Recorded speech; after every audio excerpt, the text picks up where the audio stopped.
آج میں آپ کو اللہ کے ایک نبی کا واقعہ سنانا چاہتا ہوں۔ یہ واقعہ قرآن مجید میں بہت تفصیل کے ساتھ موجود ہے، اور یہ واقعہ ایسا ہے کہ میں ان نبی علیہ الصلوۃ والسلام کے عمل کا نام لوں تو نبی علیہ الصلوۃ والسلام کا نام آپ کے ذہن میں خود ہی آ جائے گا۔ یعنی انہوں نے وہ عمل ایسا کیا کہ اب ان کے نام کے ساتھ وہ عمل ایک خاص ٹیگ بن گیا ہے۔ اور اگر میں اب عمل بتاتا ہوں، نام آپ خود بتائیں گے۔ اور ان کا عمل تھا کہ ان کے اندر کمال صبر تھا۔ اب یہ صبر کرنے والے نبی کون ہیں؟ صبر ایوب علیہ السلام۔ مشہور ہے دنیا میں کہ ایوب علیہ السلام کا جو صبر ہے وہ ضرب المثل بن گیا، وہ ایگزامپل بن گیا۔ صبر تو بہت سارے لوگوں نے دنیا میں کیا، مصیبتیں تو بہت سارے اللہ والوں پر آئیں، مگر حضرت ایوب علیہ السلام کو اس قدر کمال کا صبر جو ان کا تھا وہ کیا واقعہ ہے۔ تو آج مشکلیں ہیں، پریشانیاں ہیں، ٹینشن ہیں، لوگ جب پریشان ہوتے ہیں تو صبر کا دامن تھامنے کی بجائے نارملی بے صبری، شکوے اور شکایات کی طرف جاتے ہیں۔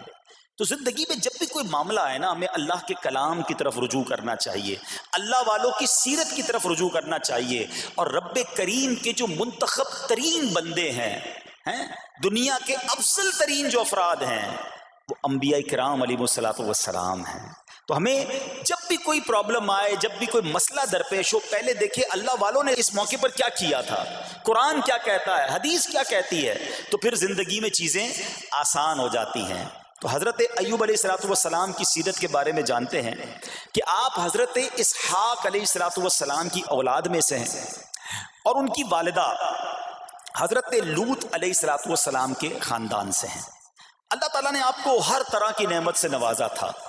آپ حسن و صورت والے بھی تھے، یعنی آپ کو اللہ پاک نے بہت خوبصورت بھی بنایا تھا، اور اللہ کریم نے مال بھی بہت دیا، اولاد میں بھی کثرت دی، یعنی ویل آف لائف تھی، خوبصورتی بھی ہے، مال بھی ہے، اولاد بھی ہے۔ اچھا، پھر ظاہر مال تھا تو گھر بھی تھے، جانور بھی تھے۔ اس زمانے میں جو ویلتھ ہوتی تھی، جو پیسہ ہوتا تھا، وہ جانوروں کی صورت میں ہوتا تھا۔ آج کل لوگ گاڑیاں رکھتے ہیں، سونا زیورات رکھتے ہیں، اس زمانے میں جانور ہوتے تھے۔ بلکہ اب بھی اگر پاکستان کے بھی آپ انٹیریئر کے ایریا میں چلے جائیں، گاؤں گوٹھ میں جائیں، تو لوگ اپنا مال و دولت سے جانور ہی خرید رہے ہوتے ہیں۔ ان کے نزدیک یہی ان کا جو ہے، وہ جو بھی ان کا کاروبار ہوتا ہے اور مال ہوتا ہے۔ اب آپ پر امتحان آیا، آزمائش آئی، اور وہ آزمائش کیسے آئی کہ پہلے آپ کا مکان گرا، اور خاندان کے جتنے افراد تھے اور آپ کے بیٹے تھے، جتنے بھی آپ کے بیٹے تھے نا، وہ سب اس مکان کے تلے دب کر انتقال کر گئے۔ اللہ اکبر۔ آپ کو آ کر خبر دی جاتی گئی کہ حضور آپ کا مکان گر گیا ہے، آپ کے بچے دب گئے اور دب کر ان کا انتقال ہو گیا ہے۔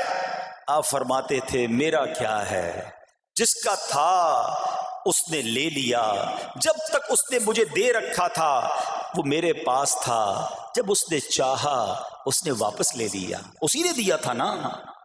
تھوڑی دیر بعد خبر آئی کہ آپ کے جتنے جانور تھے، ہزارہا اونٹ تھے، بکریاں تھی، ریوڑ کے ریوڑ تھے، سارے جانور جو ہیں وہ مر گئے۔ کسی نے آ کر کہا کہ اب آپ کی جتنی دولت تھی، جتنے جانور تھے، وہ بھی مر گئے۔ سبحان اللہ۔